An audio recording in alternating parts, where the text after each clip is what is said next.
Welcome in, everyone. Welcome into Pastime Picks Podcast. I am Keith, Vintage Sport Flips. And I'm Eddie, King of Pennants. Guys, we have a special guest, Sal, down below at STM Sports and Collectibles. Welcome in, Sal. Uh-oh. Oh, you might have froze. No, we got. There he is. There he is. Hey, I'm back. How's it going, man? How's it going, man? So great. That stuff happens as soon as you go live, right? Yeah, that's funny. That's funny. But yeah, so Sal has a great YouTube channel and an awesome Instagram follow. If you guys aren't following Sal here on YouTube, which I put his channel in the description and his Instagram link in there as well. Great channel, great content. I mean, really, the producing on your stuff, man, is like top notch.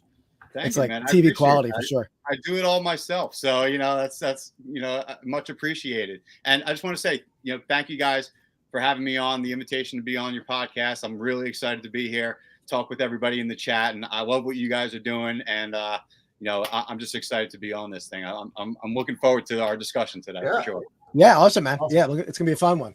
Yeah. I'm a little outweighed here by Eagles fans, although I am wearing my gear for you guys. So, just so you know, so I grew up in Philly with Keith, but I've always been a Detroit Lions fan, as you can sort of tell in the back. Okay. But now, what is your tie to Detroit? I mean, just because you grew up and you liked Barry Sanders, or what? No, my whole family's. I was the only person that was born outside of Michigan, so my whole family is from Michigan. My parents still live up in upstate Michigan, so I go up there quite a bit. But it's kind of. All right, you're excused then, I guess. I heard a lot of. I heard it quite a bit in high school and middle school. That was brutal. Up until last year, you're hearing it.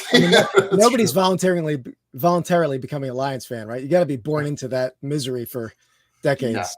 Yeah. Which is turned around. We got something to do on Thanksgiving, though. That's true. Yeah, that's true. But yes, so on that note, we have a fun one tonight. We're delving into an all Eagles draft, and we're drafting an all-time Eagles lineup, position by position. But we're not going in order of position. We're going to use a little strategy to draft that. So let me pull this up. I'll show the draft board. So we're going to draft a quarterback each, running back each, wide receiver, tight end, defensive line, linebacker, D-back, so safety or cornerback, and a coach. And did leave out a couple spots. He left out offensive line, unfortunately. I didn't want to. We could have went all day with this. Could have two receivers, right? He would have loved that. Yeah, I would have done that, but Andy's he would have been complaining. Hey, Mark, how's it going? Yeah, I would have tried to find any Detroit player that played for the Eagles. Like Big Play Slay or Ernie Sims, even, if you can believe that guy. That'd be a rough pick, but he briefly with the Eagles, Ernie Sims. So and then on that note, I went with an all Eagles theme even for the giveaway. So in our sales of the week category or segment, which is our first segment, I'm gonna give away a little graded Jalen Hurts rookie card, graded 9 by SGC. Again, free to summon. I'll cover shipping. That's coming to you from us. So we have a couple people in the chat who are our standard winners. They're the best in the guessing game. Mark Hoyle is one of them. He definitely. He's got a whole wing devoted to prizes that he's won on this. yeah. He's won so much he gives away some of them. Yeah. So cool. All right, let's see where we're picking. I want to see who's picking first. We'll do a little spin. We'll see who gets the first pick. I'm at this point for me. Beginner's luck here. Let's go. I'm just kind of hoping I can mess with Keith as much as I can. All right. There's some strategy involved in this. I'm excited for it. Yeah, absolutely. It's tough. It's a tough one. Here we go. Let's see who's going first. You guys pull out all the stops with the graphics here, huh? Yeah, absolutely. Oh, it looks like. I don't think that's a great pick for him though. No, I like it. I like it. Okay. I like it this time. All right. Let me move myself real fast. Yeah, let me just do this. So I don't want to I'll end up picking again.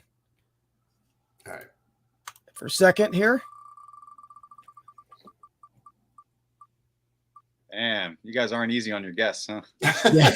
Well, the good thing is it's a snake draft, so you get to come back around. All right. Yeah. So we're not gonna leave you high and dry. All right. It's not harsh. Yeah.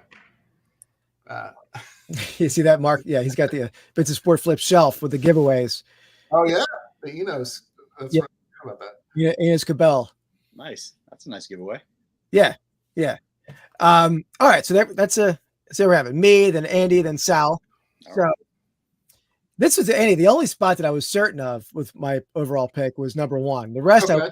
I would be reacting to see who you guys took.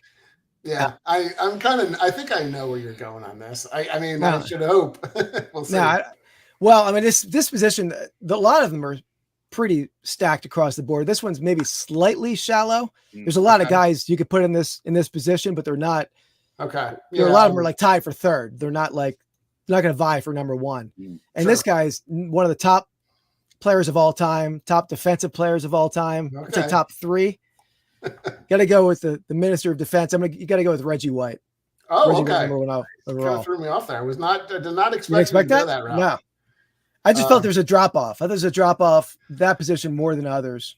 I don't know. I mean, I think they have some talent there. Oh, they do have talent, but I just felt there was Yeah. a gap. I mean, I got you. you can't go wrong. Yeah, I mean, it's Reggie White and then everybody else, right? So Yeah, It's true. yeah. It's true. Yeah. All right. It's a good pick. Where do I go? This is what I'm. Okay. I'm going to stick to my plan the whole time, which is to really kind of mess with Keith as much as I can. So I'm going to go. My first pick is going to be probably a position that's not very much needed. I'm going to go with the coach, and I'm going to go with Coach Buddy Ryan. No, come on. What? So Sal, just so you know, I mean, Keith, what's your son's name? Well, he's named after Buddy Ryan. He is named after Buddy Ryan. Yeah, Is his my name wife Buddy is or is very it Ryan. James Ryan. James There you Ryan. go. Nice. Yeah, that's his official name.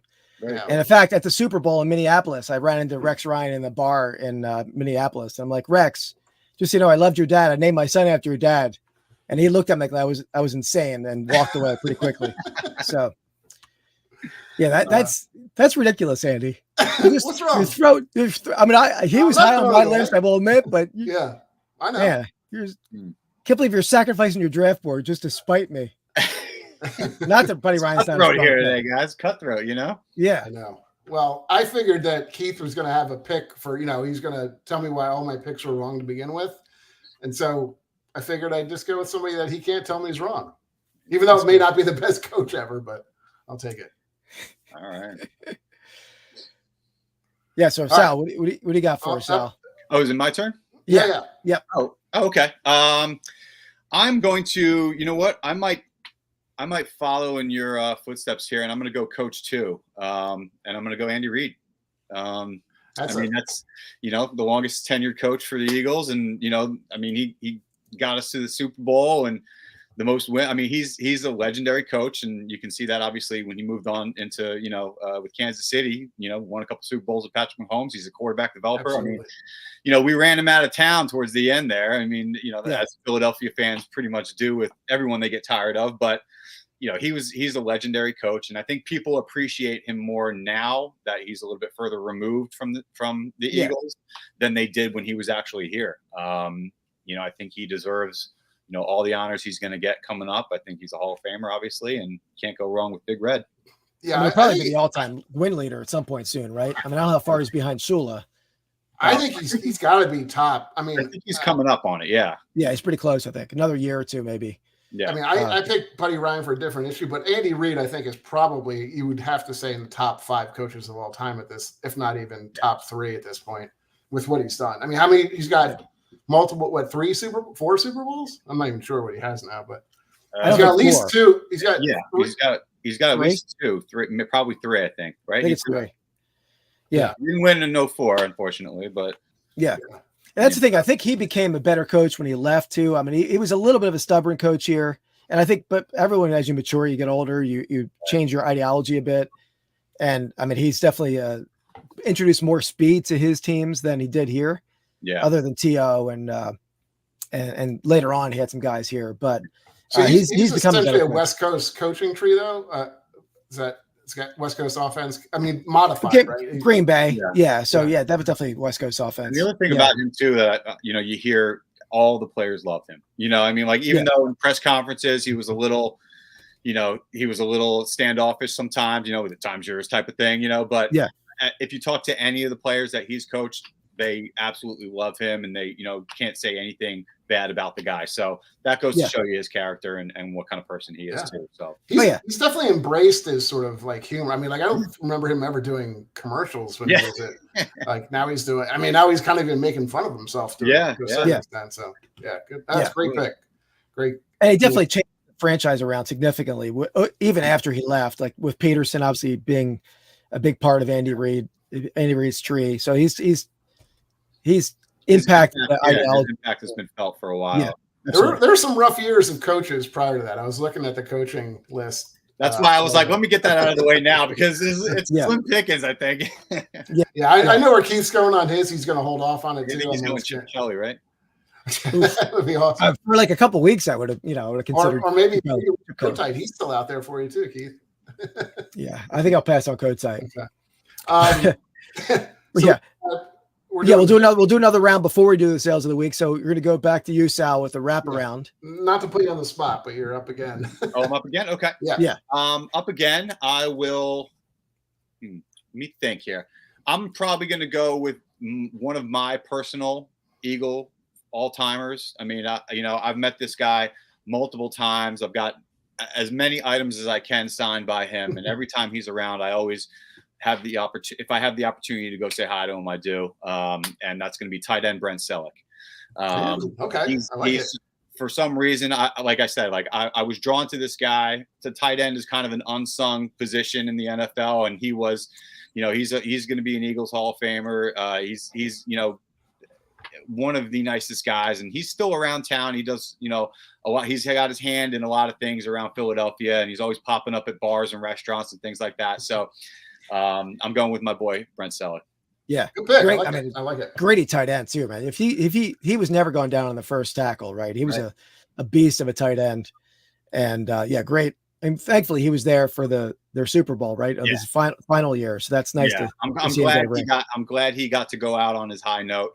And get that ring. He deserved it. He was a hell of a player, man. Like you said, tough guy.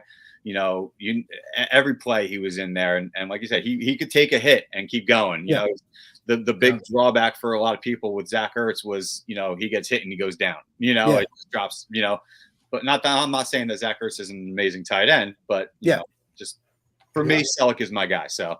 Oh yeah. And he wasn't, even though he could like break a tackle, he could still streak down the field. I mean, make some long, like that, the Miracle in the Meadowlands Part 3. He had like an 80-yard touchdown catch, I think, in that game, or close to it. Yeah. So he was definitely, he could do everything. Great, nice pick. All right, I like it. Good. Yeah. Now for a not nice pick, we'll head over to Andy. Hey Harry, I just wanted to say hi to a few people in chat. Oh yeah, hey Harry, how's it going, man? Harry's an Eagles guy or Delaware guy. All right. So are we, just to clarify, are we doing the chat, or are we doing the draft all at once, or are we just going to space it out? So we'll do two rounds, and then after that we'll do a segment. Okay. Yeah. Want to make sure I'm prepared. That's all. Absolutely. Yeah. All right. Okay, I'm going to go. So this is another position that I feel like, first of all, it's going to drive Keith nuts, but second of all, not completely nuts. I don't think, Keith. I think this is a little bit of a lighter position than some of the other ones too. I'm going to go defensive back. I'm going to go Brian Dawkins. Classic. I think there are definitely some good defensive backs after him, but he is by far the kind of the biggest prize of that group. I mean, I think most notably for when he moved to the Broncos, like that was probably his best years, don't you think, Keith? Heck out of here. Come on. Heck out of here. Yeah, no, he's that's a strong pick because it is a shallow position, even though there's great. There we go. It is the Weapon X. Yeah, I mean it is more shallow position than some other positions, and I mean he could do everything. Yeah, and he's like the rare safety. I feel like that. A lot of those '80s, '90s safeties with like Ronnie Lott and Steve Atwater we talked about a couple weeks ago. He's a bit of both, right? I mean, he could hit and cover. Those guys I don't think could play today, but Brian Dawkins could play forever because he could cover, he could hit, he could do everything. Yeah, I saw a video of they were interviewing some of his teammates before a game, and I think there was a rookie, and Dawkins came up to him and he's like, "I'm gonna take his soul," and he's like freaked out. And you see the hit that he put on this guy, man. He was an animal out there. Oh, yeah. He just set the tone. And I even love it at his Hall of Fame speech when he came out doing the Wolverine crawl, and it was just, he's and what an inspirational guy too. I mean, off the field as well, he does so much for the community and for his church, and really, really nice guy when you get to meet him. I met him a couple times, had a couple, things signed by him, and, just a really, really great guy. Hearing him talk too, like if you ever go to one of his talks, it's just, you leave there a different person. So he's definitely a great guy and good pick for sure. It's hard to imagine like a guy like that, so well soft-spoken and like, great guy, super nice guy, but just turns into an animal on the field, right? Just clicks that switch and he's ready to go. Yeah. I know it's not the same, but like Ndamukong Suh was the same way. Like he was actually, if you hear him talk outside of like, he's like really super well spoken. Like he's like an engineering guy and stuff like that. But he's absolute psychopath on the field. So yeah. You watch just highlight reels of Dawkins hits. It's like, oh my God, you could run through a wall if you want. Yeah. And that might be the most memorable play from the 2004 championship game, is that hit on Algie Crumpler, which they still had the ball at the 3-yard line, but you never forget that hit where they just laid him out. Right. Well, what's up, Jim B? How's it going, man? Sean, how's it going? Real Life Perspective Show. Summon your Eagles powers. All right. So that pick hurt there. I like it. That was a good one. Yeah. I was flirting with him on my number 1 overall pick, but I had to go Reggie. All right. This is tough. I'm annoyed. I like it. I'm good. He's in right. trouble now. He's been put on the ropes for a little bit. Well, I know I have my next pick on the wraparound too, so that helps me here. But I'm going to go with a player that I feel like really revolutionized a position. And when he played, quarterbacks were not okay. They were not. I don't know what you're considered over there. Yeah, they weren't. There weren't a ton of mobile quarterbacks. But you look at the game now. The game is almost 50% mobile quarterbacks who can throw, or some of them can throw. Or you better be like the best throwing quarterback in the NFL. Like it's Either if you're just going to put a guy who sits back there and can't move, you better have a rocket. You better be Matt Stafford. Or get rid of the ball quick. But Randall could do it all. Randall Cunningham. That's why I came all geared up, hoping I would get Randall in the second round. Okay. That's a good pick. Yeah, I mean, he could do everything. It really changed the game, and there was even after he was done, there weren't a whole lot of guys who were like him until later on with Vic, I guess. Maybe Vic sort of brought it back a bit. Or like Cordell Stewart. Some of them didn't wash out very well either. Didn't do super high. I mean, Steve McNair to a point. I mean, even another Eagles quarterback before Vic too. But I mean, Randall he had a rocket too. He could do everything. He could punt. Great punter. A couple times he had to punt. So weapon, right? I mean, that's why I got the name. Absolutely. Yeah, absolutely. He's going to be at the show this weekend. So.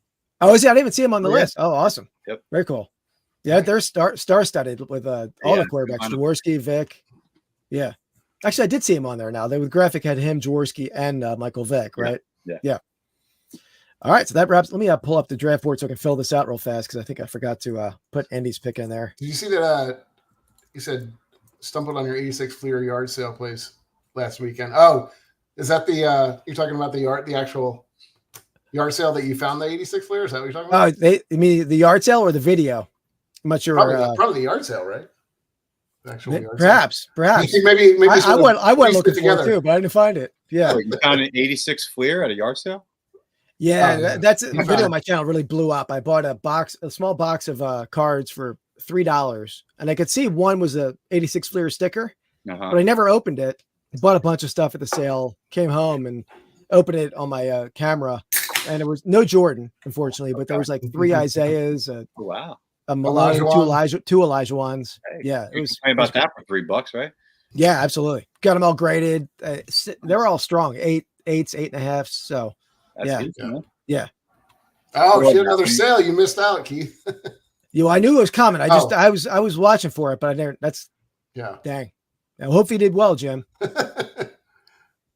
Yeah. Oh, okay. Okay, cool. Yeah, she had a lot of packs when I was there too, but I think I knew there was the sale coming, but I didn't see it on the yard sale treasure map, so it might have been like an unpublicized one. I should have went there in case. Are you in Philly? I'm in Delaware County. Oh, okay. Yeah. Oh, yeah, same. Yeah. Oh, are you in Delco? Okay, I didn't know that. Cool. Get together and have a beer sometime, man. Absolutely, man. We'll all see each other on Saturday, probably at the Philly show too. Sure. Yeah. All right, let me hit the sales of the week segment. Sale of the week. All right. So in this segment, we show each other our sales of the week. Me and Andy guess each other's selling prices. We want to get within 10% to win. The third item overall, we're going to do a giveaway for the Brian Dawkins rookie card. So that's No, he's not Brian Dawkins. what off. You got you still worked up about his pick. Yeah, he totally threw me off. He's so upset. I love it. Oh, that's true. Yeah, Jalen Hurts, not even the same position. So yeah, that's going to be free to someone. That's a nice grade too. PC 9. Yeah, not a. Dan, Keith said Dan might be coming over later. I think he had a whatnot show or something. Yeah, he's on like a whatnot graphic T-shirt battle over there. So it was, which was conflicting with our show. So yeah. All right, what do you got for us? Oh yeah, let me get. And so, just so you know, you are eligible too, of course, for the. Absolutely, yeah. Yes, Al, you're eligible for the giveaway. Oh, okay. For the giveaway. Yep. It's the second one that is the giveaway. So yeah, if you would like a Brian Dawkins, if you got one, I'll take it. Man. I don't have one. I don't have one. A Brian Dawkins in a jersey that looks awful lot like Jalen Hurts. It's an error card, right? Yeah. Exactly. He's missing the 0 in there. That's his rookie, so he's number 2. Gotcha. Missing the 0. All right, so my first item, right here, Andy. So this is an ornate box, Boston Red Sox.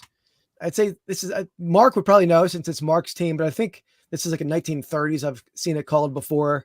That's what I called it. But in the box is a steak knife set. Steak knife set. Of course.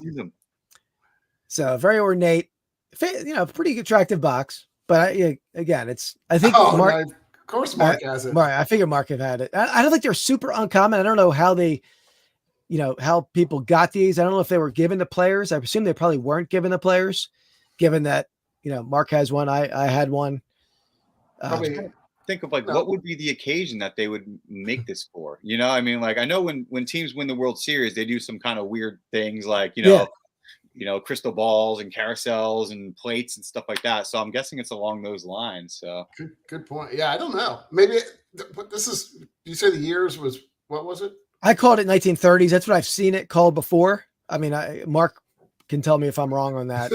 But I mean, sports writers. Okay, that makes sense. That would make sense then. Okay, so it's like a gift to people covering the team. Okay. I assumed if it was to the players, they probably would have had their name embossed on it somewhere. This doesn't have anything like that.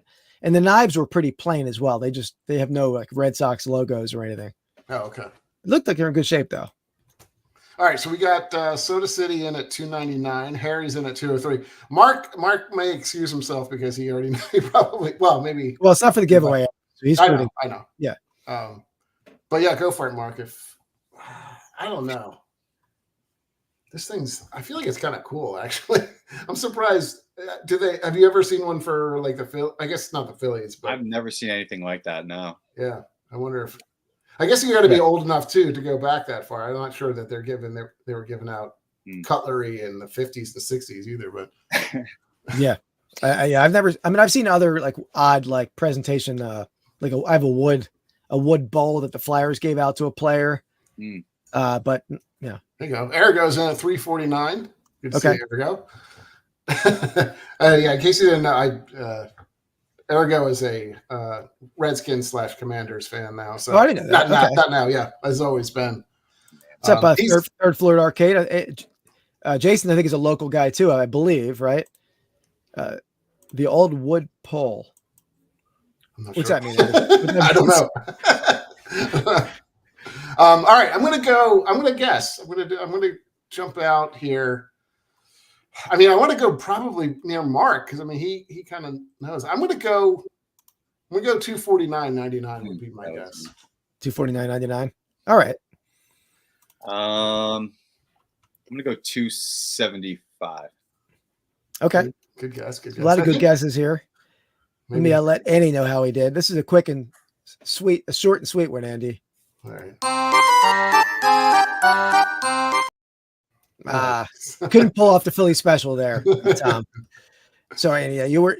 I sold this a lot less than a lot of the guesses in the chat. Okay. Yeah, I did cop this out. I had it up for 100. I took an offer.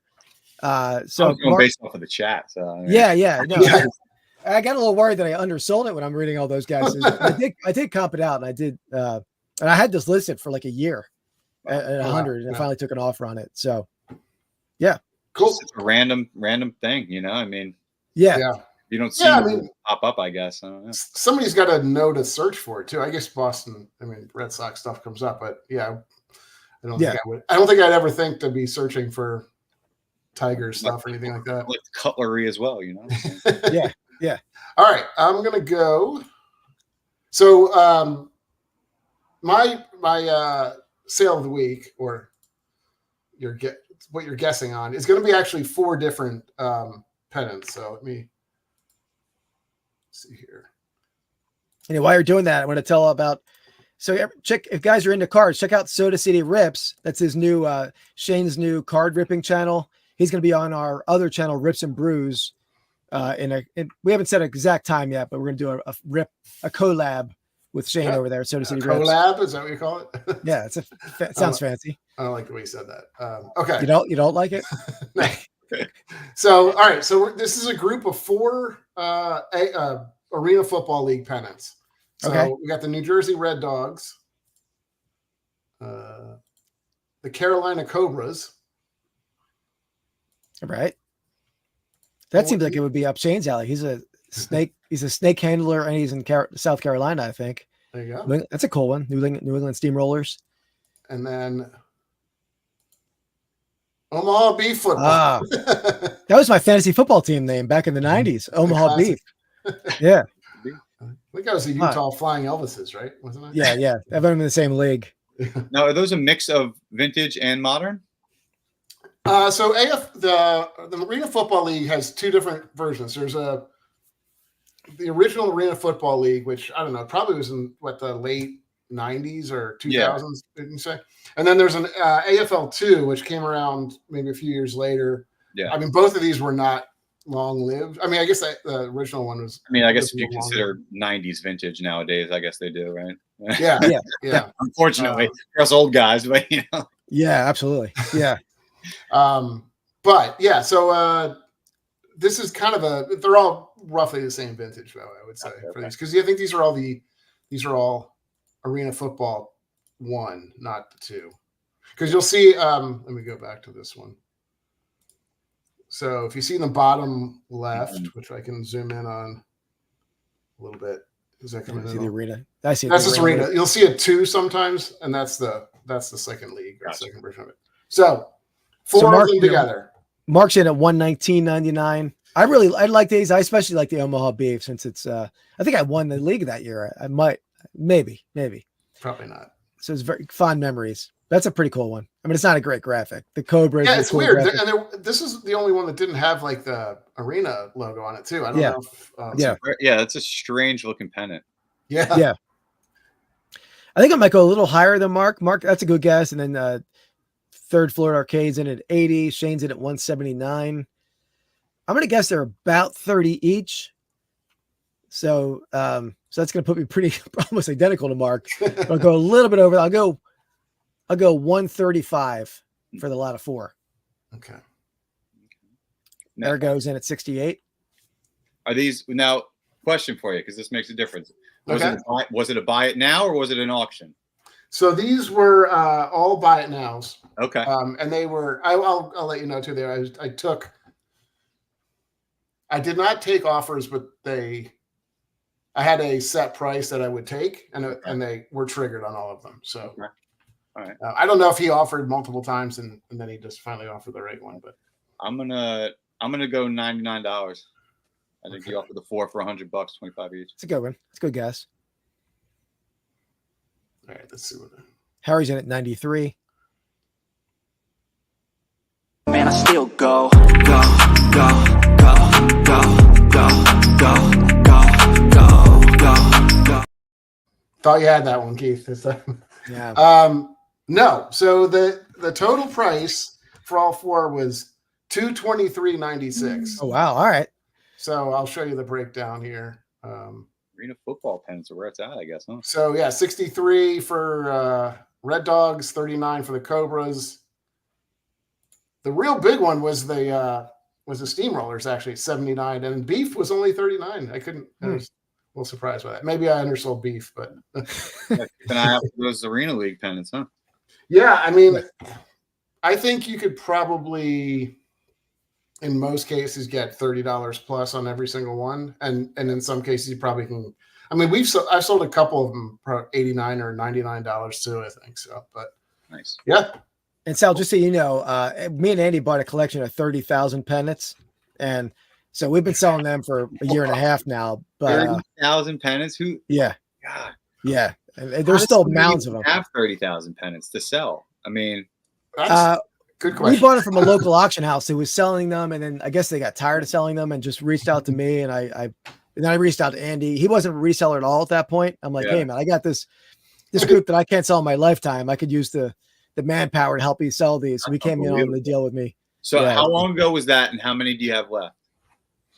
Year and a half, maybe about a year and a half. It was in May of 22, I think, right? Wow. Yeah. And we probably have 29,000. But we're in the profit. We were in the profit a long time. Right? Yeah. Okay. So you're already in the red. Yeah. There were some good ones in the group. Yeah. I think I sold about 1,000 of them so far. Oh, so maybe so we're probably 28 then. Or 8 to 900 something. Yeah. 28. So they're not all like that either. I will say, Sal, there's we have a lot of and they sell all right too, but a lot of travel pennants. So you'll see I don't know, you'll see like a Manioc or like a Devon or whatever, like that type of pennant. Gotcha. Just a name and but yeah. So they're not all prom queens for sure. Yeah.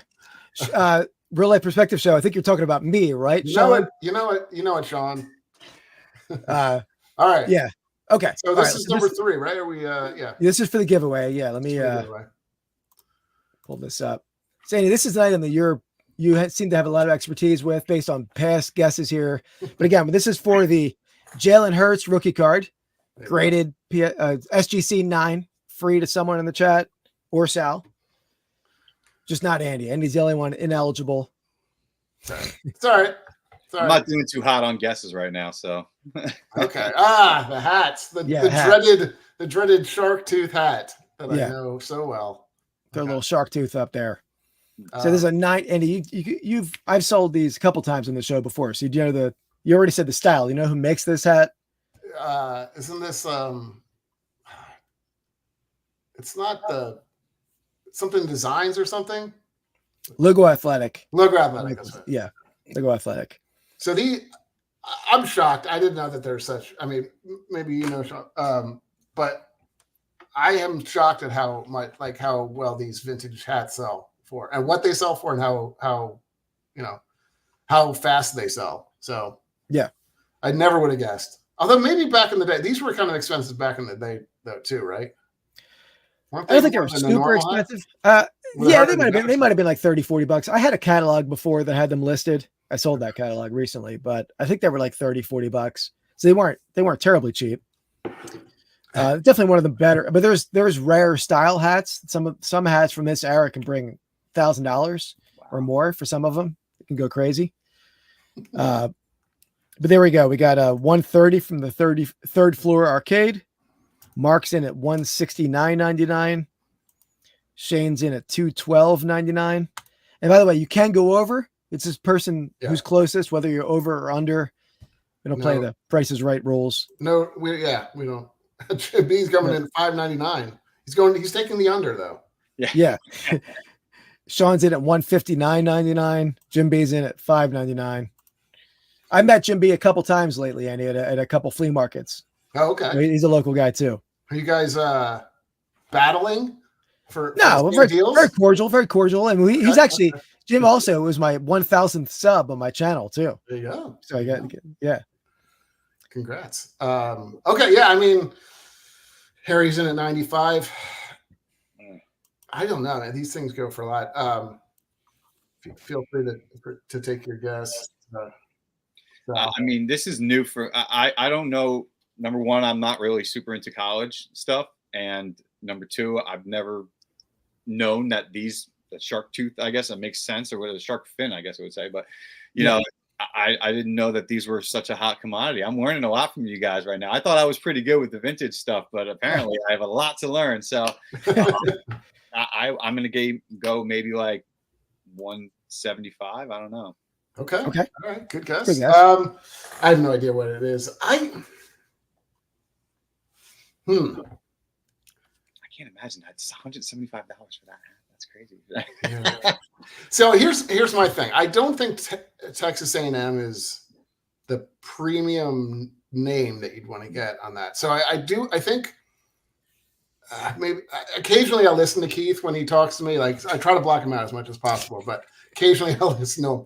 And I do feel like I've heard him say that the football, like the pro football teams maybe sell for more than the college ones do, or certainly like maybe if you had Michigan or Notre Dame or something, I think would probably sell it at a premium. I'm gonna go.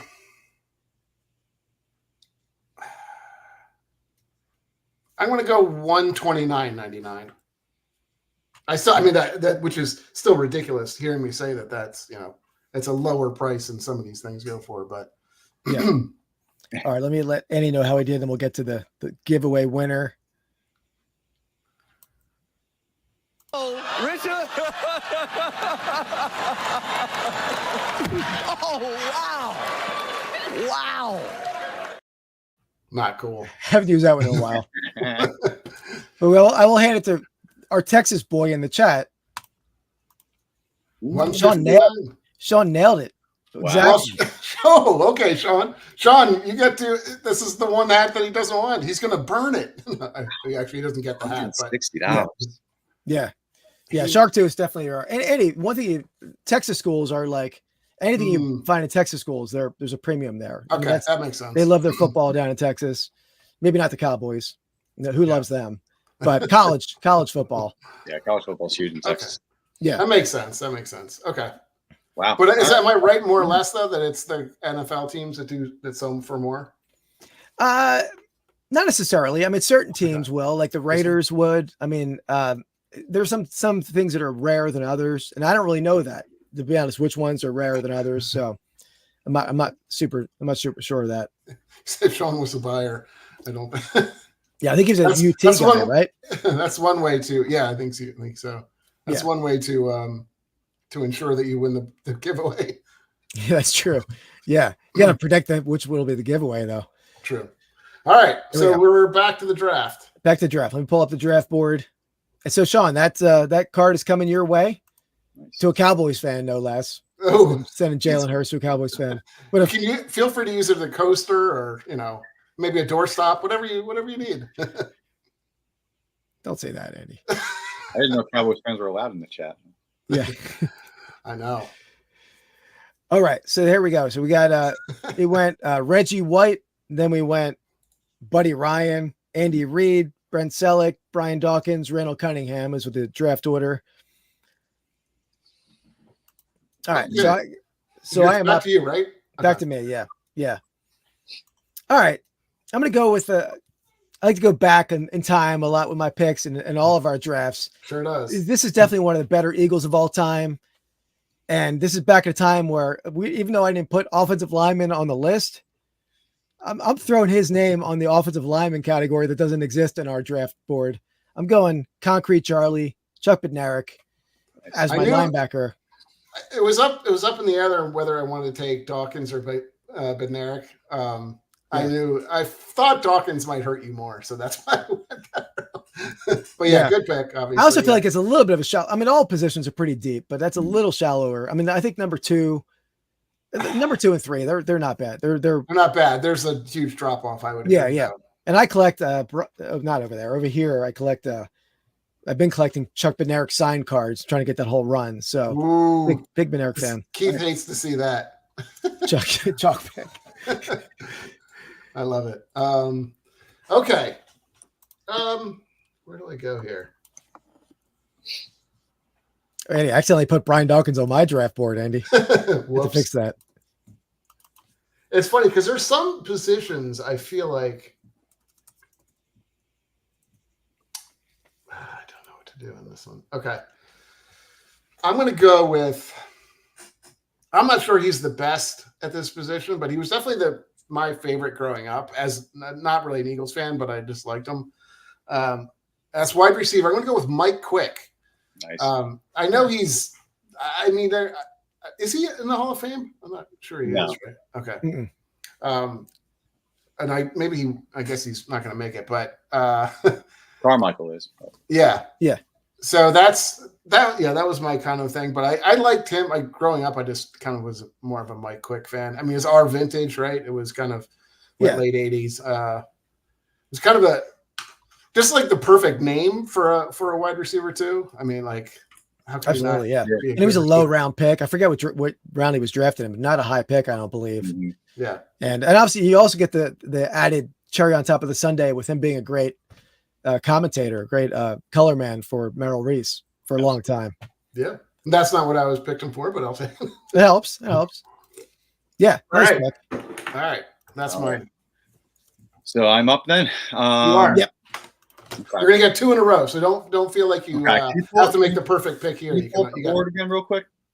What's the draft board? Absolutely. Yeah. Can I take a look at it real quick? Here we go. Okay. Let's go linebacker. I'm gonna go with the Axeman, Jeremiah Trotter. Nice. Just one of the most craziest guys you'll see on the field. I mean, he got that nickname for a reason. I mean, you meet him in person, he's a very soft-spoken guy, very calm, quiet guy. But when he gets on the field, he turns it on, and he's just a force to be reckoned with for sure. So, he's my pick at linebacker. Tackling machine, right? I mean, like he was not by any means like huge either, right? He was kind of 6 foot maybe or something, or if that 5'11" maybe. He's definitely taller than 6 foot, I think. I mean, I don't know. Because I'm standing next to him. He's but maybe it's just because he's still a huge guy. Maybe that's why he just feels bigger. He might be 6 foot. I don't know. But now we got the Eagles got his son playing for him too. Jeremiah Jr. Playing for the Eagles. So hopefully he's got some big shoes to fill. But I mean, he's looking all right. So looking at the preseason. Yeah. And then I got one more pick. I guess I'm gonna go. Let's see. Go running back, and I'm gonna go with Shady. Yeah, I like that. I was worried. Yeah, it feels like I'm just drafting the 04 team. I don't know. Yeah, you are so far. Yeah, it's a good way to go, bro. But Shady is. I mean, he's the all-time leading rusher. I mean, he was a huge influence on a lot of Eagles fans during that era. And I mean, there's a lot of running backs you could go with. I was debating between him and Westbrook, but I think Shady he's one of my guys, so I'll go with him. Yeah, it's great pick. That's number one. I think it's number one on the board. Yeah, who could forget that epic game against that lowly team in the snow globe game against the Detroit Lions. Snowball, the snowball. And LaShawn McCoy went insane, went crazy that game. Yeah, right. That was a fond memory for all Eagles fans. I'm sure it was. Sure. I mean, he's definitely and I feel like his stock is going to rise as far as collectibles go in the next couple of years too. He's a little bit like his stuff is around. I think in terms of autographs and memorabilia. Yeah. So I'm starting to stockpile a little bit of Shady stuff because I think he's borderline Hall of Famer. I think he's definitely an Eagles Hall of Famer. I mean he's one of the best to put on the uniform for sure. So absolutely, yeah, great. I mean probably the greatest pure runner. I mean they've had good running backs. And I mean, you mentioned B West. He's more all-purpose back, but I mean, just as far as pure running back, I mean, he's up there with Barry Sanders, right, Andy? I mean, he's up there. Funny, that's funny. Well, I mean, similar backs though. Similar backs, I think. Yeah. Well, Shady was a little bit of wasn't he like a one cut and go kind of guy? I mean, he's just super. I mean, his Twitter or his Twitter handle was Cut on Dime, right? Yeah. Yeah, he's ridiculous. The only problem, and it's not a knock on him as an Eagles player or anything. I feel like he kind of suffered at the end of his career. Like he just was not on the right team. He just, everybody wanted him to be. He was in the Bills, right? His final couple seasons, maybe. Yeah. Maybe even somewhere else. He was miserable up there too. He hated up in Buffalo. Wasn't he on the Chiefs? Did he get a ring with the Chiefs his final year? I think he was he didn't really play, but might have. I think he was on the Chiefs team that. I think you might have been actually. I'm not sure. Okay. Well, let's see.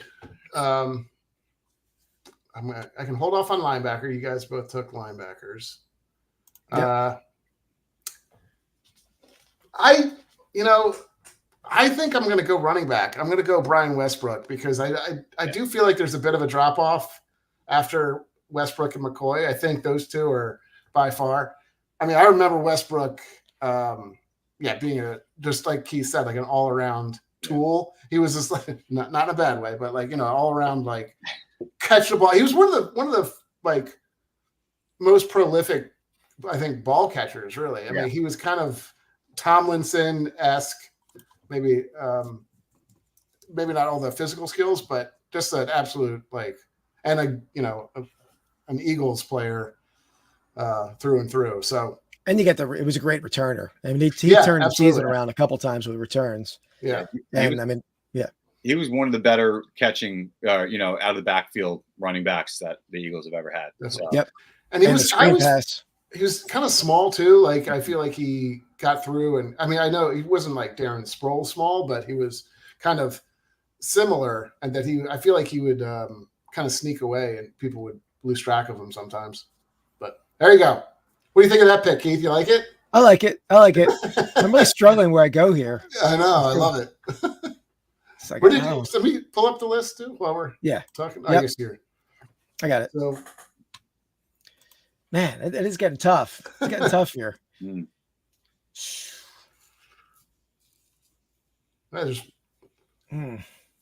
I can wait on a couple spots like coach and running back. I don't have to go right away. Man, what do I do here? Wow, I would not have guessed that Keith gets stumped on his chalk team as his chalk. Well, there's a lot of emotion that goes into this one, right? Yeah, a lot of emotion. Sure. All right, I'm going to go to. I'm still torn on this position too. I'm going to go tight end. Okay. And I'm a little torn who I go with. There's two guys I would like to go with. Yeah, I like him too. I think. But I got to go with the guy who caught the game-winning touchdown in the Super Bowl. Yeah. And we talked about him earlier in the draft here that, I mean, he was not like a great yak guy, or at least yards after contact. I mean, he could get yards after the catch, but not after contact. But I mean, he was always open, always a weapon for whoever was throwing him the ball. I'll go with Zach Ertz. Yep. All right. Good pick. Yeah. That's honestly, there are three tight ends there. I don't know. I mean, there's a couple that are quasi receiver tight ends too, I think, that you could pick. But there's three. And they're all good choices, I feel like. I'm not sure there's plus, I mean, even though he was not like a big guy after contact and not known as a great blocker, tough guy. I mean, he played in that one playoff game with shortly after I forget, it was like a lacerated kidney or a splenic injury. I forget exactly what he had, but I mean, tough dude. And it's still playing with the Commanders, right? Which maybe. I think I saw him again in the Giants game this weekend. I mean, I remember somebody saying that he was up, the Eagles people were saying should he come back to the Eagles? I think that was last year, and everyone was like, no. I mean, I wouldn't mind having him back. He's he's a better option than Goddard, in my opinion. I mean, he was briefly on the Lions, actually. They signed him to the postseason roster or something. I don't think he ever played, but I mean, he was on. He's been on the Cardinals mostly, right? He was good with the Cardinals last year, and I'm pretty sure he's with the Commanders because I saw him blocking for one of the quarterback runs. He was out on the flat. Gotcha. I didn't realize he was there until I saw that. Unless it's a different Ertz, number 86. Unlikely, but maybe. So is that? That's the. We have another one again. Right? No. That's okay. So now we have. Okay. All right. So let's get over to this. Got a fancy little set. YouTube Spotlight. All right. So this segment we talk about another YouTuber, and another YouTuber is here with us tonight. So we're gonna talk with Sal about his channel and his Instagram account. and let me pulled up my screen here. I'll show his channel. Very cool. Your channel, right, Sal? And amazing content over here. He's jealous. Yeah, I love 2 parts of it. The man cave episodes, which are, I mean, so well produced and so well done. And then your pack ripping with athletes. I mean, that was amazing. I never saw anyone do that before. Yeah, so I try and switch it up and create different kinds of content because everyone's looking for something different. I mean, I feel like what would I want to watch, right? That's my audience, right? So I have a couple different avenues that I try and go down. Like you mentioned, the man cave episodes where I go into collectors' homes, right? And I have them show off their man cave and their collections. But more importantly is I get to hear the stories behind some of these things, right? And some of their favorite items that they've collected over the years. I did one up in Canada with a gentleman named Perry G, who runs Expos Fest, and he is the world's #1 collector of Expos game used memorabilia. So cool. He's got hundreds of game used jerseys on mannequins. He's got bat stands with hundreds of game used bats. He's got a whole locker room set up with Vlad Guerrero and his son, Vlad Jr. And when I was there recording the episode, Vlad Guerrero came to the house and I got to interview Vlad Guerrero. That's looking awesome. At and holding his game used bats and stuff like that, which is, I heard afterwards, I was very lucky because he does not do interviews in English. Normally he has his translators there, but I got to ask awesome. Questions. So things like that, like I really enjoy just meeting people and hearing their stories. The other kind of content, when I do get to meet some of these players, if I have the opportunity to open up a pack of baseball cards with them, I do, because like I said, they see some of these old familiar faces that they played with back in the day, or that were on their teams, or that they didn't like. And you get to hear all of those stories from some of these guys. So I'm going to be posting one tomorrow morning where I opened up a pack of 91 Fleer with David Justice. That's awesome. We're looking for his rookie card in those packs. So, things like that, like those experiences for me, are unbelievable. And to be able to share some of that stuff with other people that are into the hobby is really special for me. And I just like to kind of create some content that is fun, not too serious, but will kind of appeal to different people. And there's some other goofy stuff that you'll see, some of my little snippet things from Instagram on there where I make myself, a lot of times. Awesome. But it's me going to flea markets, it's me going to thrift stores and antique shops looking for sports stuff too, Sunday sports finds. So there's a lot of cool content on there. If you guys get a chance, check it out. STM Sports and Collectibles on YouTube. I would appreciate it. Trying to grow that channel up. Absolutely. Awesome. Definitely. Everyone head over there and subscribe. And that link is in the description below. I got a question. Oh, sorry. Go ahead. Go for it. Go for it, Andy. I got a question. So of all the places that, I know, I'm not sure if too many places you've gone yet, but what was your kind of the favorite memorabilia you've seen in the man cave that you thought that's kind of one of the cooler pieces that I've, Yeah. So I would say it was probably when I was, it was either two things, and they're kind of similarly related actually. When I was up in Canada, in Montreal, up with Perry, he had Gary Carter's last game outfit, like his whole entire, awesome. His whole thing, with pads and all that stuff, pads and everything, and he had a ball that was, there you go. Yeah, I had that queued up there, so I figured I'd show that. Yeah, no, that's awesome, man. Yeah, so cool. I mean, he had, and Gary Carter, I was a fan of when he played with the Mets. So to see all the Gary Carter memorabilia was pretty cool, even though it was Expo stuff. But that was, so those are some game used items that he let me try on, and I posted next to the mannequin, which was pretty fun. So I mean, how does he have a mannequin? It's like a wax museum.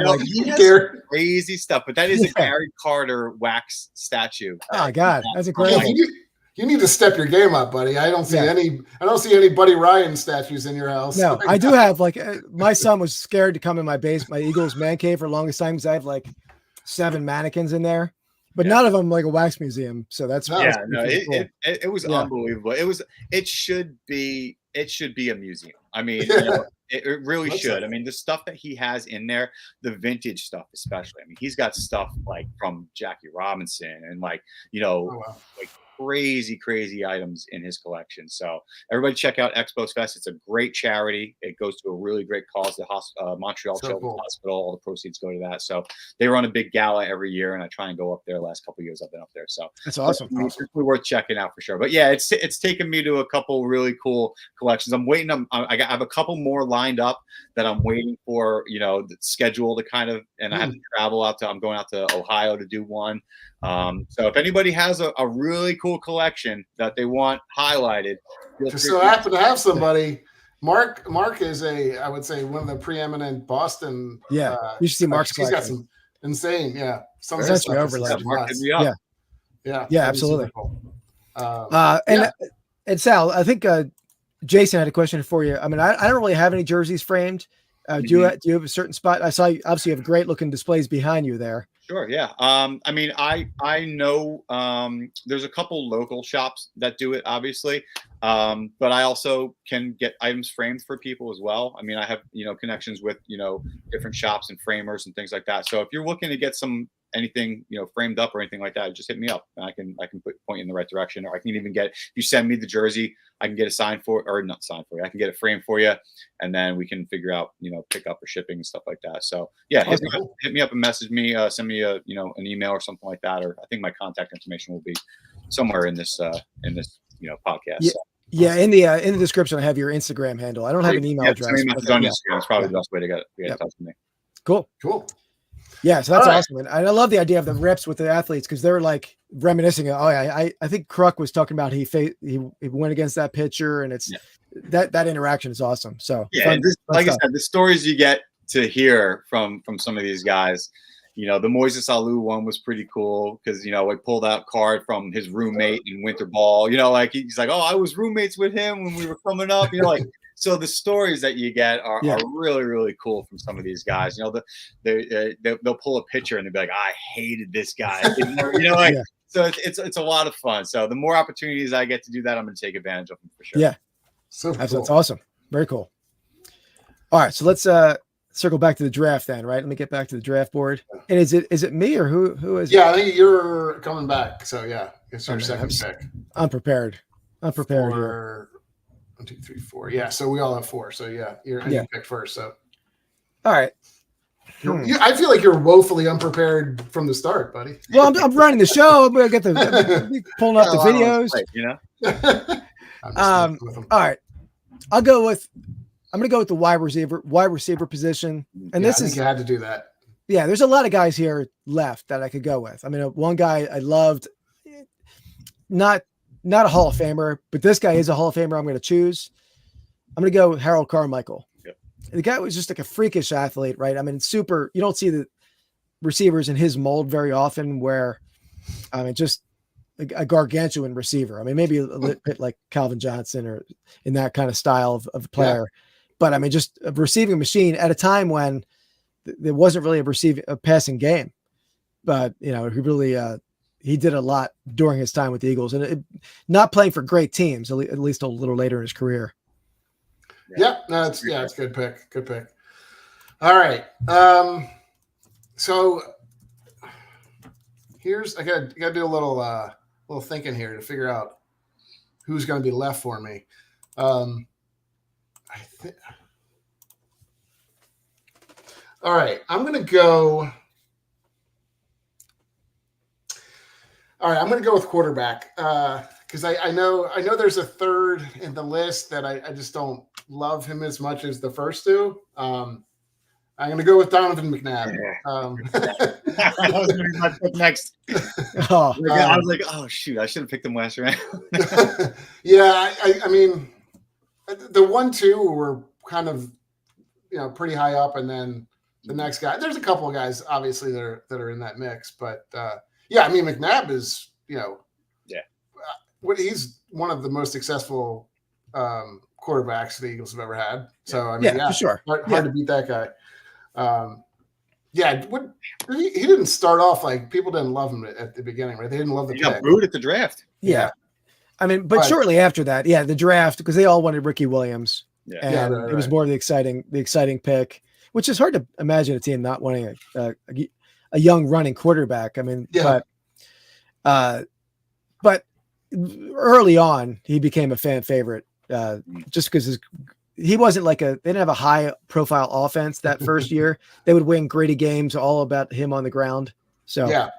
He was, and I mean, just the kind of a physical freak too. I mean, he's just a really, tall, strong, huge guy, kind of, athletic, but also, probably a better passer than really athlete than. Honestly. Yeah, I mean, there's no way that you made a wrong choice there. I mean, like you said, that was going to be my pick. I mean, McNabb is he's probably the best Eagles quarterback of all time. I think. I mean, like there's up for debate, but I don't think there's much debate. I mean, he was here for so many years and had so many wins, and was this short of winning the Super Bowl. I mean, if he had won that Super Bowl, he would be the greatest quarterback of all time for the Eagles. You know what I mean? So there's no question about it. I think he's one of the greats for sure. Even though he gets a bad rap, and even though number 5 will always love you, it's a good pick for sure. So thank you, appreciate it. Yeah, I just love that Keith's he's not happy that I'm. I don't know why I didn't go pains there. your face. Each time I make a pick, I think. No, that one didn't hurt me, but some of them did. All right. So you got 2 in a row here. So don't feel like I can put the draft board back up there. Don't mind. It's a little tough sometimes. Let's go defense. I'm gonna go DB. I'm gonna go Eric Allen. Yep. Strong second. Yeah. That's no question. Number 2. Yeah. It's just there's that, like you said, that category is a little slim, and he's the next best one on the list in my opinion. I mean, other than Dawkins, so I think King of Pennants is you're doing pretty well in this draft here. I think so. Thank you. Yeah, no, I should have strategized a little bit more. My strategy needs some work. Well, I don't know about his strategy taking Buddy Ryan just a spite pick number 1 overall. I wanted to set the stage to tell you what's coming next. Early, yeah, for sure. Eric Allen, I think, was he was the most shut down corner the Eagles have ever had, right? I mean, he's absolutely lights out, kind of like Darrell Revis style, kind of nobody threw his way. And he was a ball hawk too. He had great, huge interception numbers too. 6-time Pro Bowler, he's a force out there for sure. Yeah, super good pick. Yeah, I think. Obviously there's still good DBs out there, but yeah, those top 2 I think were really head and shoulders above the others.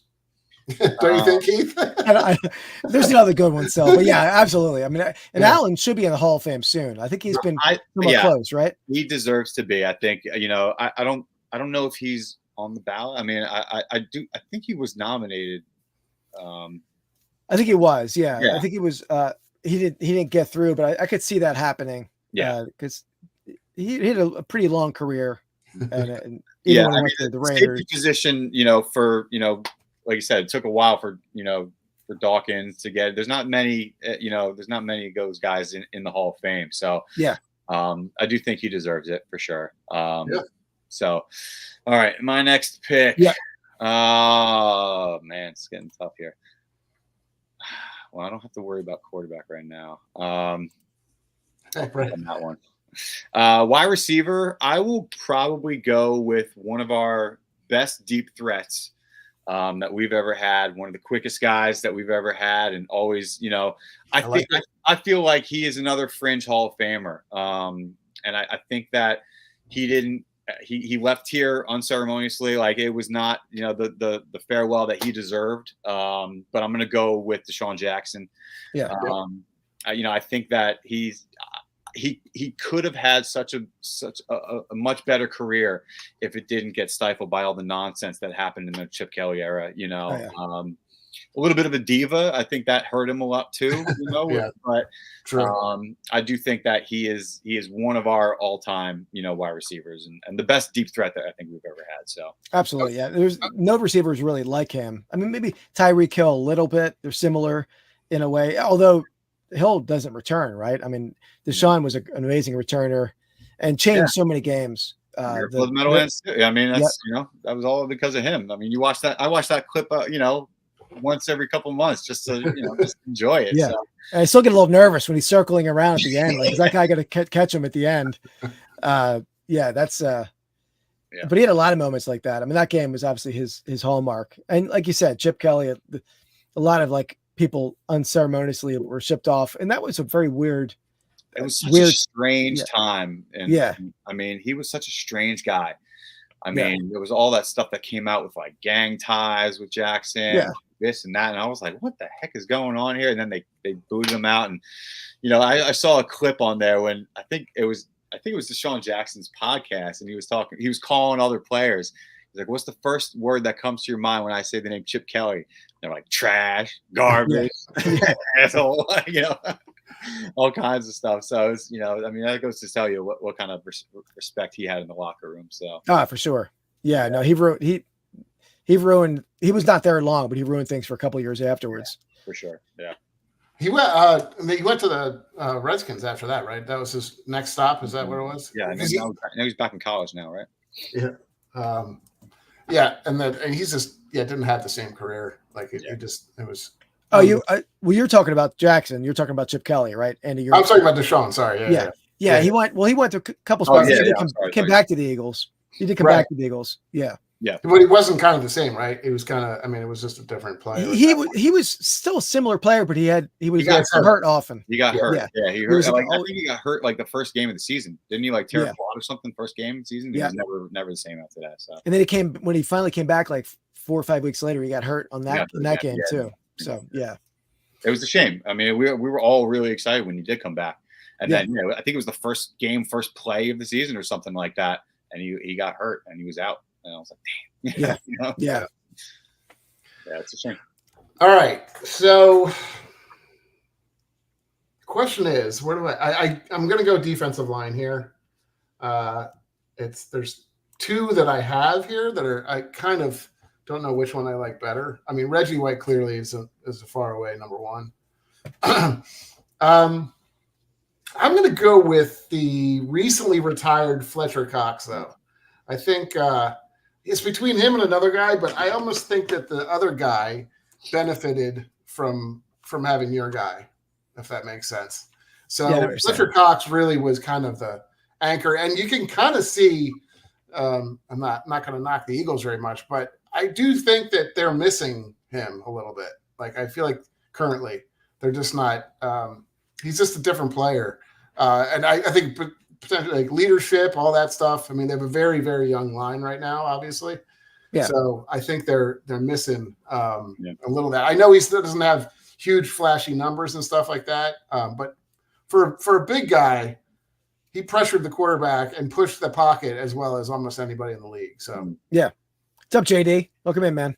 Hey, absolutely, definitely missing him. You're going to miss a guy who's like a legend like that, and both you don't see a whole lot of defensive linemen or defensive tackles who could provide pressure. That's not a common trait in that position. Yep. And not that he was getting double-digit sacks, but he would get 7 or 8 sacks a year, but like push the pocket and play the run. So that's any team will miss that kind of player. Yeah, absolutely. I mean, not to say, but I mean, at his prime, right? That's a different story. And he was probably not as, whether just getting older and stuff. He's just maybe not the same player he once was, but and I think he played very well even up until he retired. But yeah, I think that during his prime, he was not Aaron Donald, but he was pretty close. He was pretty close. He was maybe the Chiefs guy, right? He's similar to that type of almost. Yeah. Maybe not quite as versatile, but yeah. That's a great pick. Thank you. All right, so finish off your pick there. This round. Yeah. So let's see. What do you need? You need running back. Running back. I think you could have whatever. Yeah. Everybody at this point, I guess everybody's just picking their whatever third guy. Yeah. All right, I'll go. Let me consult my list real fast. You have to have a list, Keith. You're a diehard, lifelong Eagles fan. I just wanted to roll the next. All right, I'm going to go. I had this position. I had this player number 1 overall at this position. Okay. And again, it's not a modern player. Which hold on, get some sort of pop up for an antivirus software. Let me get rid of that. We're all hacked. We're all done. Yeah. I'm going to go one of the greatest running backs of the 1940s. I'm going Steve Van Buren. Steve Van Buren, still like a legendary Eagle, and I mean, arguably the best Eagle running back of all time. Obviously, none of us saw him play. I'm not going to argue. I'm not going to argue with LaShawn McCoy, number one. I might have done that too, but I would have taken Van Buren over Westbrook. Sure, you would have, but yeah, because you saw him so much. I saw some grainy footage. Right. Yeah, it's always tough. Like you know, there's always the debate about who's the greatest of this and that. Like if you haven't seen these guys play, I mean, you're just going based off the stats, and what people tell you. It's tough. I mean, Steve Van Buren. I mean, obviously, amazing Eagles player and one of the all-time greats, but I don't know. I didn't personally see him play, so it's tough to put him above, Shady or something. I could not agree with you more. I could not agree with you more. No, I totally agree. I'm not knocking anyone's pick. Yeah, I just, I'm not knocking your pick, man. I think it's a great pick. I mean, I got you. Yeah, no, it's good. He was on my list, no question. Yeah, he was not. He was my fourth pick though. Fourth pick, fourth running back. Yeah, we'll have to get the honorable mention then. Yeah. All right, so we're doing a quick. Let's get a little list action here.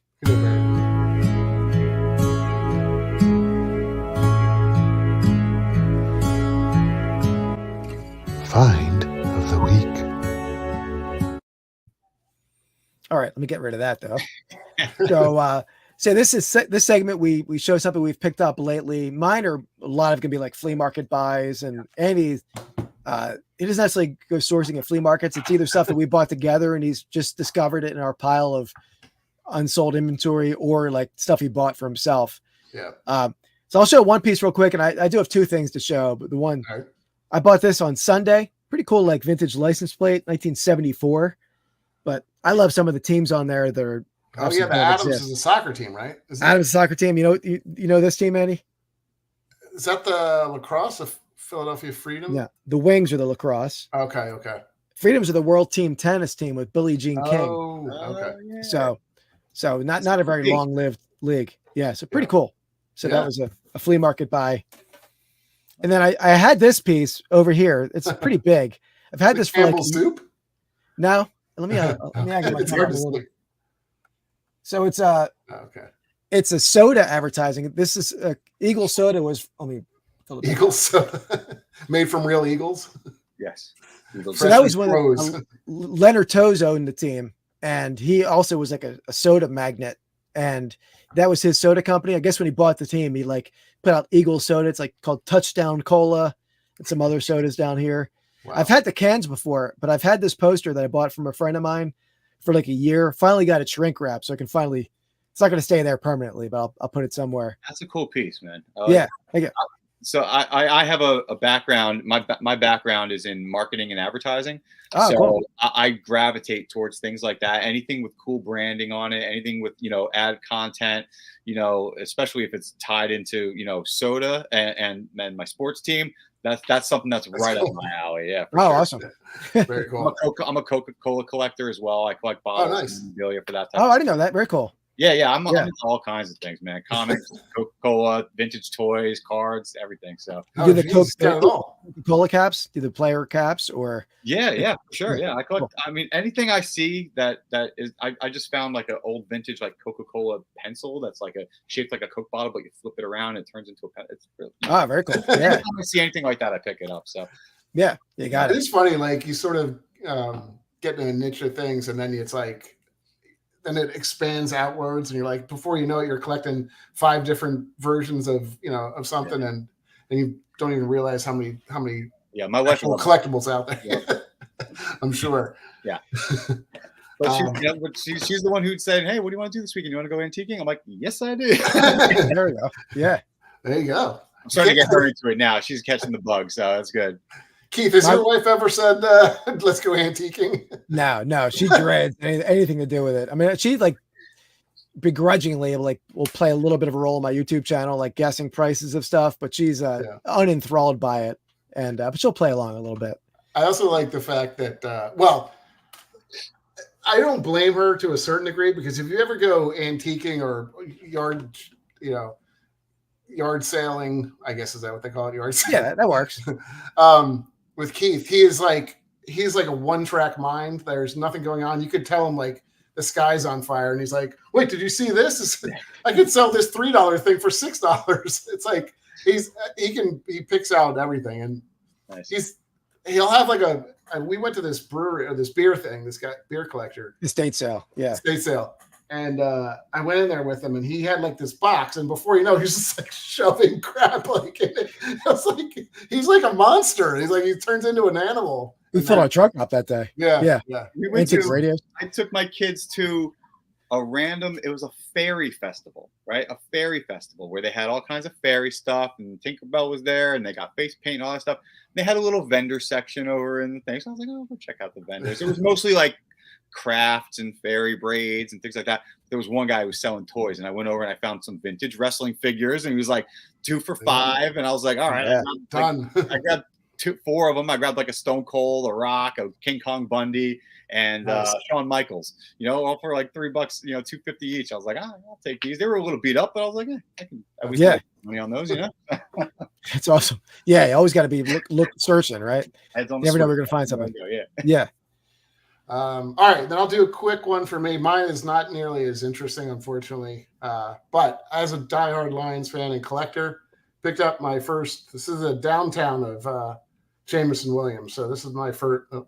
I'll do that. There you go. First downtown. Nice. JMO. We had a downtown. That's cool. What's that? I didn't know. Well, he had it. Yeah.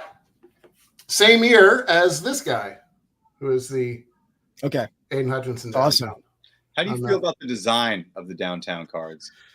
I think it's interesting. So I didn't love them at first because I thought it was a little bit too kind of cartoony and hokey and stuff like that. As I've sort of started to get into it a little bit more, I it's kind of cool because they each have, there's a story behind it or whatever. The city kind of has that's the whole theme to it, obviously. Right.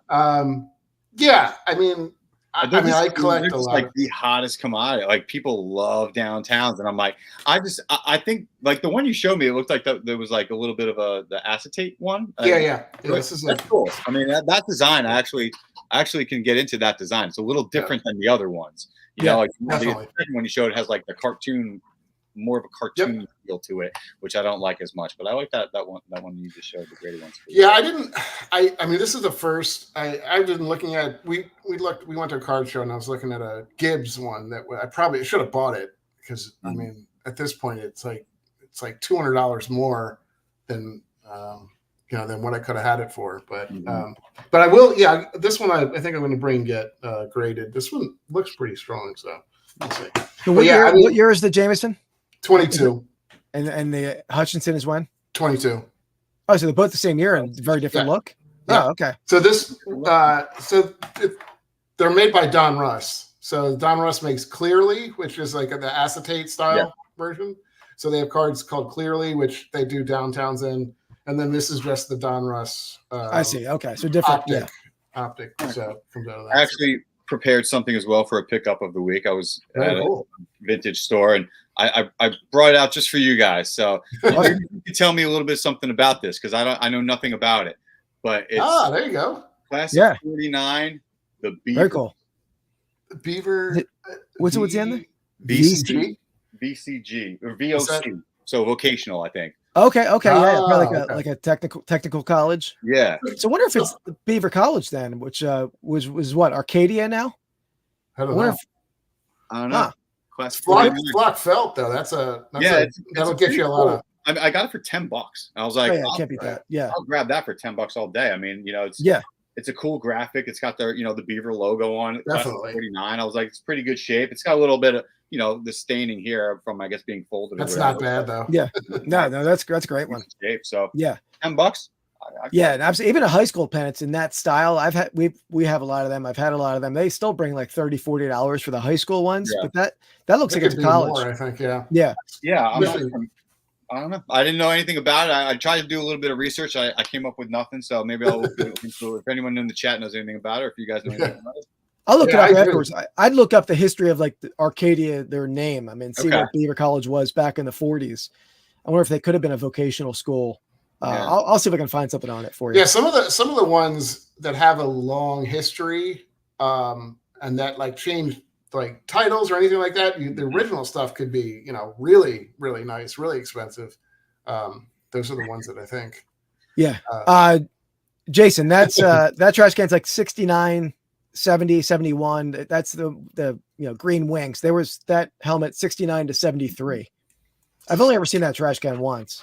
Did you ever think that you'd be a expert in trash cans, Keith? I personally thought you would be, but thank you. As a young child, I was playing in the trash. I have an Eagles trash can too. It's one that has all their faces on it and by position. I forget what year it's from. I think it's from the early 70s. 71, I think that one. Yeah, I had that one the other room too. Yeah.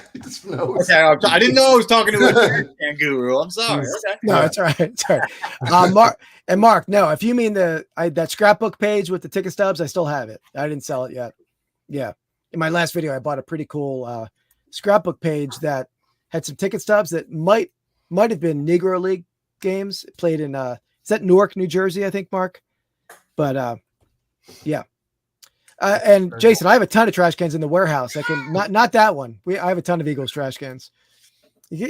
Trash cans take up some space. I don't have them all in the house. That's a problem. Yeah. Yeah. That's the only place you don't have trash cans is in your house. I know I have like 5 in my Eagles room, but then this one here. But yeah, how many trash cans can one have? Let's do it. Let's finish back to the draft off. board. Back to the draft board. Who picked last? Fletcher Cox was last one, I think, right? Do we know? No, would have been either me. It might have been Ben. It might have been Van You were Buren. Yeah. Okay. So it's me again. So you're going to go again. Yeah. Okay. So I'm either going coach or D-back, huh? All right. I'll go D-back. I'm going to stay modern here. This guy didn't play a super long time with the Eagles, but is the closest player to Brian Dawkins that the Eagles have had since Dawkins. A leader. I mean, a huge leader for this team, the Super Bowl team in 2017. I'm going to go Malcolm Jenkins. Yeah. I mean, just a beast of a player. Could do everything. Yeah. He was definitely on my list, but I think I had to take B-Doc away from you. Yeah, I understand that. Okay, so I'm left with a tight end and linebacker. I'll pull it up for you.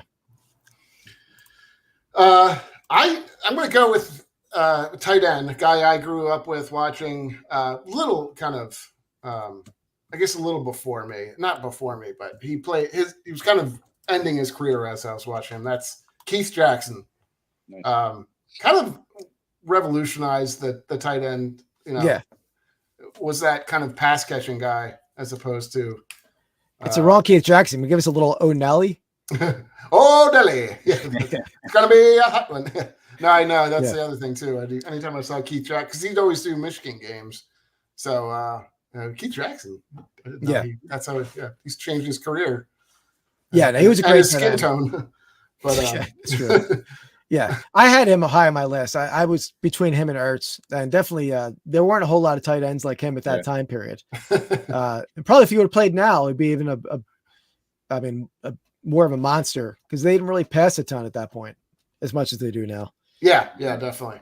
Well, you got a good vibe here. So from Sir Jameson Barlow III. Thank you, Sir Jameson. I appreciate it. Not to use with the second or first, but absolutely. Thank you, man. Hey, Rushmore. What's up, Rushmore? So where are we at? Can you pull that up again? Yeah. And by the way, we're going to be on the Rushmore show, and I forget the date now, but October 13th?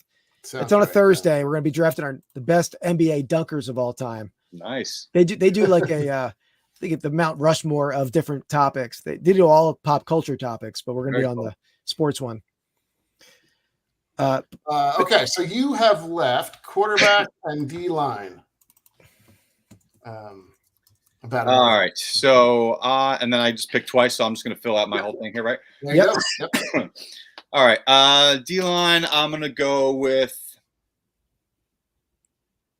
Jerome Brown. Yeah, pick. Gotta do that. Yeah, Number 99. Yeah, I like. I was thinking about drafting him just because of the potential. I feel like he didn't didn't totally fulfill, but he was on his way to being super dominant. So yeah, I think I mean it's a tough category. There's not many, but I think it's a great pick though. He's he's the Eagles Hall of Famer, and you can't go wrong with Eagles Hall of Famers, right? So yeah. And even the what could have been, but also the what was, because he was still a great player. No, I mean, I was saying he was at the top level, but I feel like he could have gotten even better. Yeah, I think he just got cut short in the absolute prime of his career. Yeah, I mean, he was Aaron Donald, he was Warren Sapp. I mean, that kind of penetrating tackle, which he's freak athlete. Yeah, definitely. And then all right, quarterback. Oh, so I'm I got 3 to choose from, right?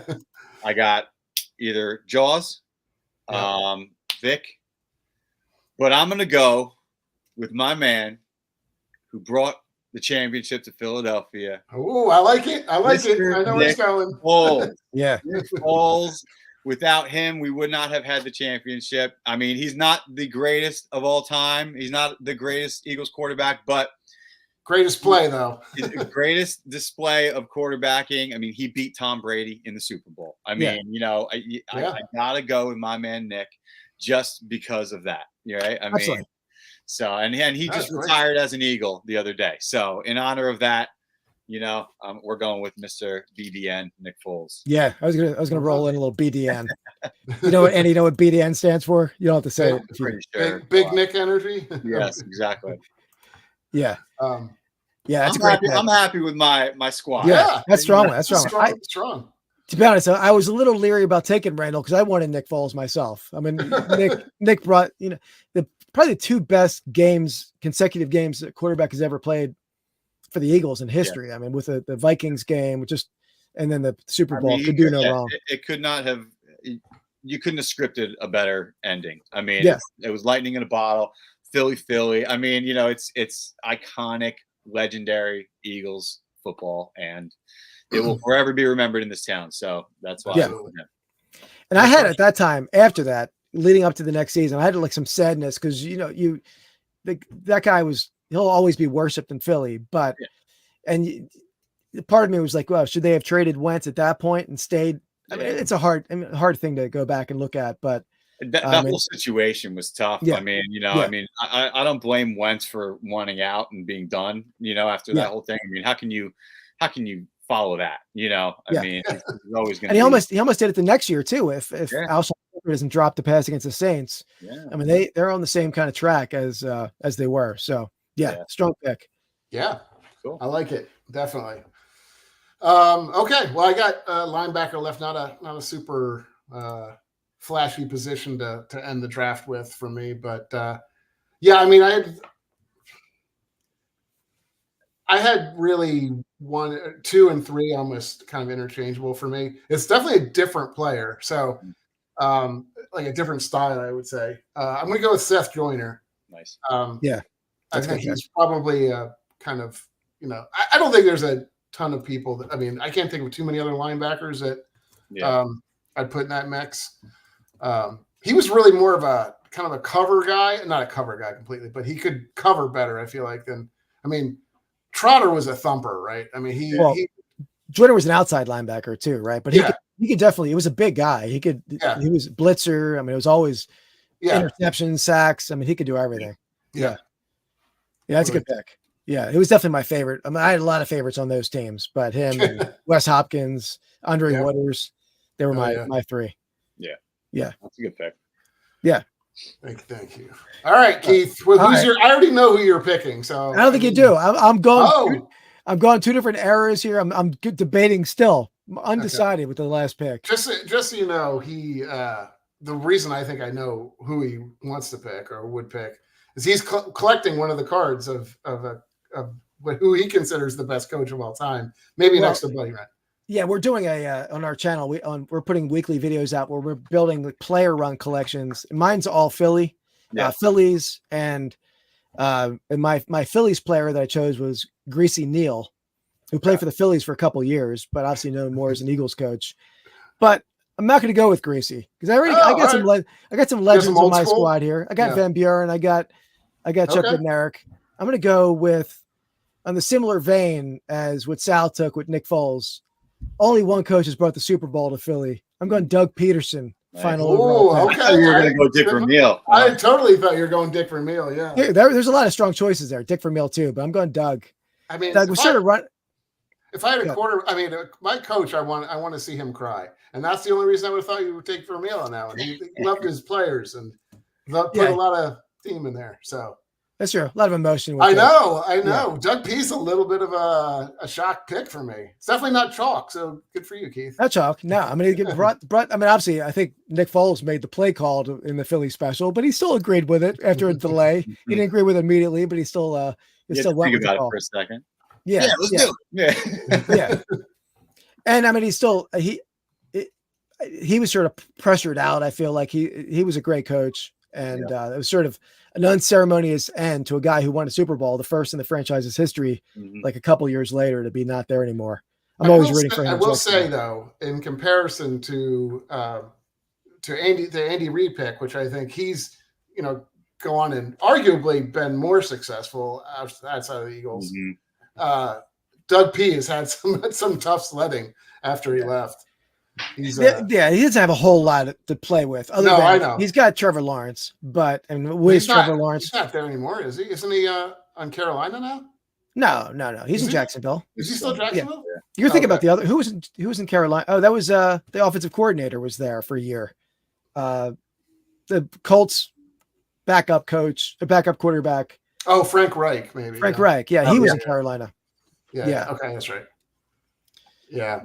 Oh, yeah. The minister. He went number 1, so you're right on the money with that. What's up, Black? Here's the list. Yeah, here's our overall ranking. Just so happened to go in that order too. Actually, you can read it down. Worked out well, right? What do you mean? You were 1, 2, because you picked first. Oh yeah, you're right. Yeah, but you can see. Well, it's not in that exact order, but yeah. Yeah, the top 3 were Reggie White and then Buddy Ryan. Yes. So think about that when you guys are voting in the polls. And he took Buddy Ryan, who I took Buddy Ryan first, and I still had a decent team at the end. So take that. Yeah, it's all right. It's all right. I have him on my list. Part of me was thinking I was just gonna pick the worst people at these positions just to mess with you too. That would have been comical. Rich Kotite was on my list, but then I was like, I didn't want to pick random. I mean, they're also. I think everybody's got solid teams. You put these 3 teams up against each other in a round robin thing. And they're gonna must watch TV. Yeah, for sure. Yeah. Buddy Ryan's gonna be punching some people out. Yeah. Brian Dawkins is gonna be taking people's souls. Yeah. There you go. Yeah. I'm shocked Andy did that well. He did pretty well, other than trying to spite me with the first couple of picks. Yeah. Well, well, B-Doc was probably going to be a top pick for anybody, right? I mean, maybe not number 1, but he was certainly up there. Yeah, I would have taken him. You have a solid pick with B-Doc for sure. Right. Yeah. Cool. So do you have anybody else? I mean, that you were considering, like Norman Van Brockman? Was that on your list at all, Keith, for quarterbacks, or no? I didn't go deeper than 4. No, I had Randall, Foles, and then Donovan on my list. Okay. And you didn't have Jaws at all. Well, I only ranked the 3 because I knew we only needed 3. I was debating on Jaws because 84, MVP, Super Bowl appearance, but I don't know. I mean, I don't think he's up there, above the Nick Foles category. I think poor Kendra. That's actually an interesting draft. The hottest sports wives. There you go. That's a future one there. That's be in trouble. You do some research. Yeah, I'm always in trouble anyway. So that's right. It's a permanent state of trouble. Yeah. So where would you put Wilbert Montgomery? Is he close to being ranking your top 4? I had him up there too. Maybe not as strong. I don't know. To be honest, I would have Saquon up above him, even though he's only been 2 games. I think this pure running back. I mean, he's probably he's got to be an Eagle for more than 2 games. Well, I'm just saying. I mean, Wilbert. Yeah, Wilbert was a great running back, but didn't have a super long career with them. Gotcha.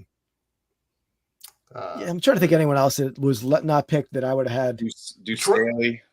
Yeah, Deuce. Yeah, Deuce. I had Troy Vincent on my D-backs list. Is he? I guess he's more known for his.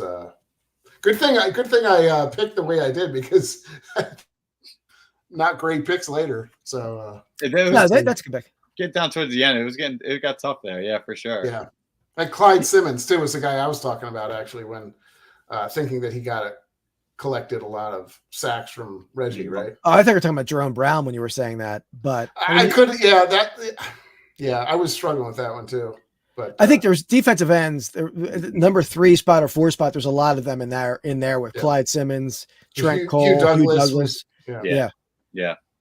I just bought a sweet vintage Hugh Douglas shirt. It was sort of vintage, 2005, but it's like Fear the Fro, and it's got Hugh Douglas with a big afro on it. Yeah, nice. Very cool. I'll have to wear that for a future episode. But yeah, strong list for everyone. Great question. Great question.